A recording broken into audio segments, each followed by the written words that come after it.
ஹாய்ங்க, நேற்று நைட் டின்னருக்கு பரோட்டா செஞ்சுருந்தேங்க.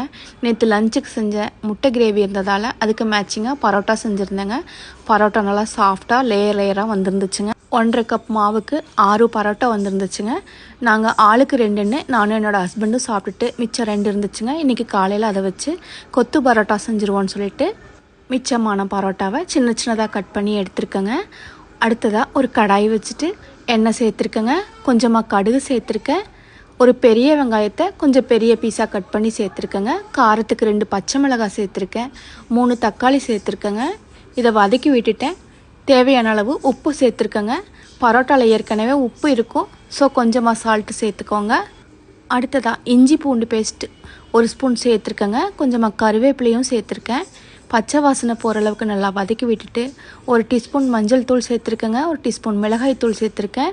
கொஞ்சமாக கரம் மசாலாவும் சேர்த்துட்டு வீட்டில் கேப்சிகம் இருந்துச்சுங்க, ஒரு பெரிய கேப்சிகம்மை கட் பண்ணி சேர்த்துருக்கேங்க. அடுத்ததாக கொஞ்சம் போல் தண்ணி சேர்த்துருக்கேங்க. வெங்காயம் தக்காளி கேப்சிகம் எல்லாம் ட்ரையாக இருக்கிறப்போ அப்படியே பரோட்டாவை சேர்த்தா ரொம்ப ரஃப் ஆகிடுங்க. ஸோ கொஞ்சமாக தண்ணி சேர்த்துருக்கேன். ஹோட்டல்லலாம் கொத்து பரோட்டா செய்கிறப்போ கொஞ்சம் கிரேவி சேர்ப்பாங்கங்க. இது எல்லாத்தையும் நல்லா கலந்து விட்டுட்டு ஒரு கைப்பிடி அளவு கொத்தமல்லி சேர்த்துருக்கேங்க. பெரிய வெங்காயத்தை சின்ன சின்னதாக கட் பண்ணி கொஞ்சம் சேர்த்துருக்கேங்க. அவ்வளோதாங்க, டேஸ்டியான கொத்து பரோட்டா ரெடி ஆகிடுச்சு.